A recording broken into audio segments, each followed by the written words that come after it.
Hello and welcome to Hot Drink, raised by anime, TCGs, and rap music. I'm your host, darklary, and I'm about to make this podcast in here, trying to talk about this mentioned topics. I am someone who is a millennial, someone who's a millennial, right, like many other millennials as well. I grew up in an environment where, as you can actually think of, card games such as Yu-Gi-Oh, Digimon, and stuff have been, on the rise. I mean, in the beginning of the 2000s, and then animes have also been part of our history, of our lives back in the day. And of course, we all did, or actually a lot of us did, also listen to rap music, especially in the United States. Now, I am someone who, how to say that though, I just got that kick, by nostalgia, and I just wanted to talk about it. Yeah, I just wanted to share my thoughts with you on the whole thing, and I'd be actually liking it if you guys would stick with me till the end.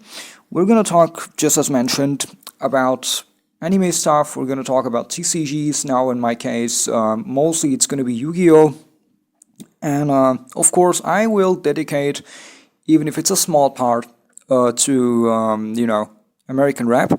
We could also talk about German rap if you wanted to. Let's say I'm not. I wouldn't promise it, to be honest, but let's just see. Okay, so why?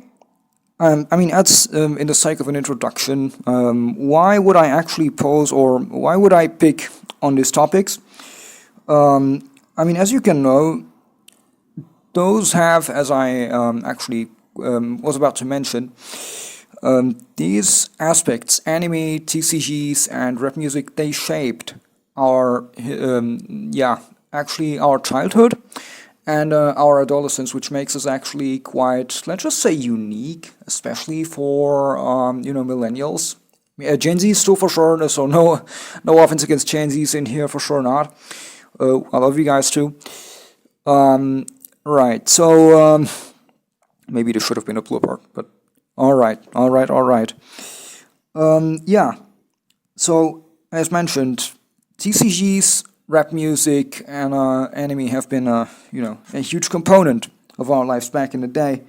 And why do I want to talk about it? Because I think it's quite important to point out that this culture that we just grew up with, that we witnessed, it's not as it appears for a lot, to be something that's meaningless, or to be something that has to be, that has to be left behind or left to the dust just because it's now a part of the past.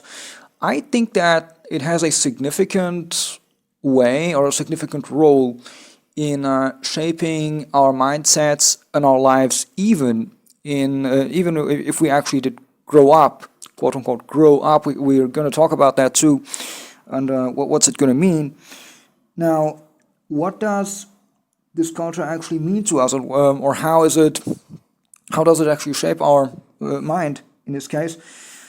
For me, I'm gonna say that, especially with animes, like, you got to, how to put it now correctly, you get to learn, quote unquote, people, even if they're fictional. But the way they act and react and stuff, like, it's just shaping your, they do have some kind of an impact on your life, right?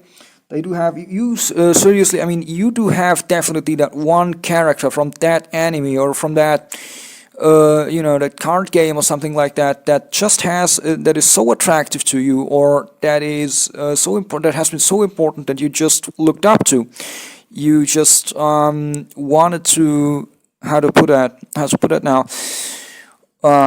So you saw some qualities and some attributes that these guys can actually come up with, and you was like, okay, I just have to adapt to that too because I think it's actually useful, or just because it's actually probably being cool or something like that, especially when we were, kids at school, like we used to highlight all that. Why do I? No, it's been. And I mean, same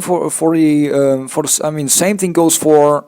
Even though if I make a switch like this crosses borders with rap culture, we do all have on actually not all of us, because not any one of us gonna have listened to rap music. Nonetheless, you have that famous rapper that you've gotten, and I think that rap from the 2000s, especially early 2000s, even in the late 2000s, to be honest, that's been a bang. I mean, that's been an era of its own. You will not, you will definitely not see someone like, I'm not sure, Eminem another time. There is no other 50 Cent another time. This is exactly what sets up or what makes our generation, especially as millennials, and like I said, Gen Z too, you can include them too. What makes it actually special, right? Also, especially for millennials, we are caught, or we are actually looked at as being, caught between two worlds, the so-called quote-unquote old world of, I don't know, Gen Xers and maybe boomers too, yeah, why not? And then, the generation that came after us, which is Gen Z. And a lot do actually, this can actually be witnessed in the fact that we grew up in a way former generations just didn't have to deal with. I mean, we grew up with, just like I said, animes and stuff like that. That made us actually unique, or that makes us even today quite unique, because I'm quite sure that being 30 today is something else than being 30 about, let's just say, 30 years ago, right? And having that sort of an identity sets us apart, I guess, from a lot of, amongst many other generations. It has, of course, its good things and bad things. It gets also, along with the way it gets interpreted, like, how to say that? A lot do use that being a millennial as something that keeps them behind, like they could not. Neither do they fit into the old world of Gen Xers and the generation before that, and they can harshly adapt to the new generation of Gen Z and what comes afterwards. But I do think, and I have my struggles with that too, for sure. I think that you can actually pick up now, instead of focusing on the negative aspects of it, even though they exist. I'm not insisting otherwise, but you can have some positive aspects to, at the very least, imbalance, right, the whole thing. And you can actually look at it in a positive way, in sorts of, we do have actually access. We are a portal between two amazing worlds, for sure, right? That's also a way to look at the things, even though they could be, they can put you sometimes into some struggle. Now, let's go ahead to my next point, which is going to be, Yu-Gi-Oh! Now, the whole thing with trading card games. I'm going to pick Yu-Gi-Oh! In this case. And the anime, we talked about the anime stuff too. But for Yu-Gi-Oh! For me, and I'm quite sure you guys have heard about it. You know what Yu-Gi-Oh! Is. And I'm quite sure that, probably you even played Yu-Gi-Oh! In one time. I grew up with it, it's cool for sure. Yeah, definitely, at school. When I was, how old was I? But like 10, 11 years old. Like, yeah, I used to get, some cards. We played at the school, at school with our friends. I do remember the trouble that got caused by us playing Yu-Gi-Oh! And the way it used to, let's just say, piss off teachers, and because it caused for them a new struggle to deal with, right? And same as parents that are getting involved, and the whole thing. But nonetheless, it's been for us. Now talking to school, you guys know damn well, or you've probably been caught in a position where, the teacher is actually explaining a lecture or a lesson, and you in your head thinking about, I don't know, about your favorite anime, or maybe think of playing Yu-Gi-Oh, right? And those are moments that we do actually maybe bring with us even today, even though we actually grew up. It has an impact on us. Like, if even if you're now, I'm not like 30 and above, and maybe you're not, I mean, either you are still dealing with this stuff, or even if you broke up with the whole thing, it somehow, somewhere, somewhat does it to you. I mean, you do still, you haven't gotten rid of any, let's just say, component of any piece of that detachment that it has on you, right? So, with that being said, I mean, especially with Yu-Gi-Oh, I came in contact with it in Morocco, because that's where I went to school. 2010, I moved into Germany, and then I had access to, way more cards. I also went to my very first tournament the year I came to Germany. I came to Germany in 2010. It's been the post Edison. I mean, it's been August 2010. Yeah, sure. Right. And then I actually I left it fell off. Now I'm not going to reveal as much of details, but in the last, let's just say 2022 was it? Yeah. I just, even though I was at work, I just had a harsh hit by nostalgia, like, oh my God, right? I just said, oh, you know what? I just had that urge that I couldn't even resist, right? To buy, Yu-Gi-Oh cards again, and I was highly interested in, retro formats, in older formats, something that I just know from, from the past, because I could not, how to put it, like, I'm in no way interested in playing out the game in its new format or advanced format, call it the way you want it. But that nostalgia hit was like hard. And if you play Yu-Gi-Oh, you do know what Dark Arm Dragon is. You do know what Judgment Dragon is. And I just had, I mean, a memory that just came up. Imagine it's like you sit at work, right? And that hit of a nostalgia hits you in a way that you just cannot describe. I mean, I cannot describe it. And just like that was the moment when I just ordered. I locked myself into a card market. I started buying my first cards. I wanted to buy some Dark Arm Dragon decks and stuff like that. But then I just came up into to witness that, okay, now I have cards, but who's gonna play with me? Funny. Actually, it's not funny. Either way. Funny by not being funny, or the other way around, whatever. Right. In, as I remember, 2023? Yes, 2023. I mean, I went once. I've been hopping on Facebook, sure.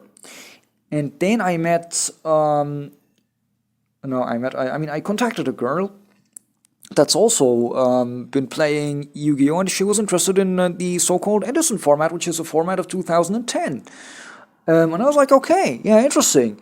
We had a meeting, we met each other at a one day, and then we played actually against each other, which was actually pretty funny.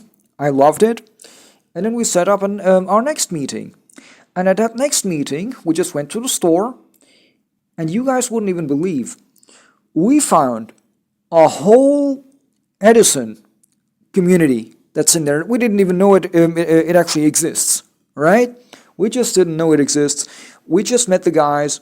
We do share the same kind of nostalgia, the same sort of a feeling, right? We just, I mean, I have been overwhelmed, honestly, by doing that. And we just sat there. We've been sitting in there. We had plenty much of games. We joined a WhatsApp group from there.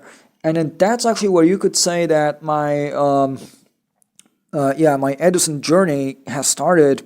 And by the way, I do have also a YouTube channel in case that you wanted to look at, which is also to find under the name of darklary. I'm doing Edison content in there, so feel free to to watch, subscribe if you wanted to. I mean, yeah, it's all up to you. All right. yeah, I mean, those nostalgia hits, I think that makes us unique, right? So speaking now of Yu-Gi-Oh, and there's a lot of things that I could share about this topic, but I just don't want to. I don't want to overshare right now. Yeah.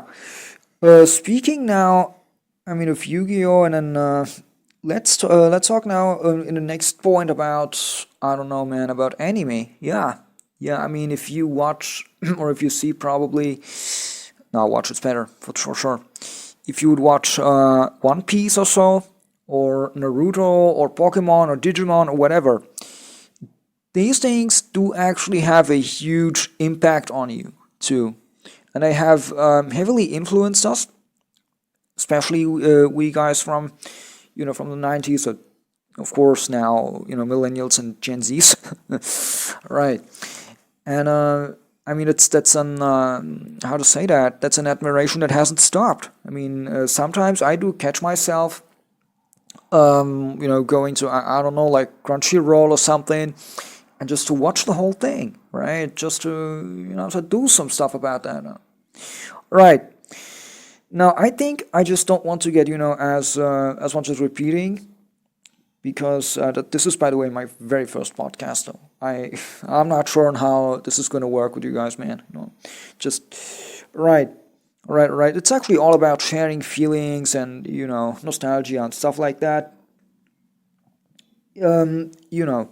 We talked about the distance of growing up. Yeah, but maybe I can scratch on that again. Like, the question that's getting back right now is that how to deal with that, like how to reconcile having become an adult on the one hand, and what I'm saying, like, still being stuck to the with the whole nostalgia thing, as I said in the previous. It's here's when we can actually apply the power of definition. Like, do you define it? Do you agree? Do you meet that decision? Right? Of considering that definition of nostalgia being a curse. Do you validate that? What do you do to it? I mean, it's completely subjected to you. It all depends on the way you look at the things, right? Do not let someone deprive you from being an adult and stick to your nostalgia. You always have to be, let's just say, able, right, to prove them otherwise.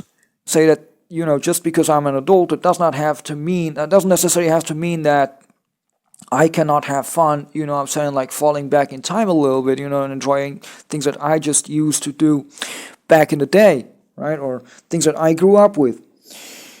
Now, this is right now, I think I could make actually an outro in here. So in this case, I'm not sure. So it's just like I said, it's just my very first podcast episode, right? And in this case now, I can announce that I'm gonna upload, let's just say, once every 2 weeks. Yeah, once every 2 weeks, you're gonna have to hear from me on this podcast by your darklary. Yeah, make sure you grab your hot drink, whatever the heck that is to me, which is actually coffee. I just do love coffee, so I've been drinking coffee while recording this podcast.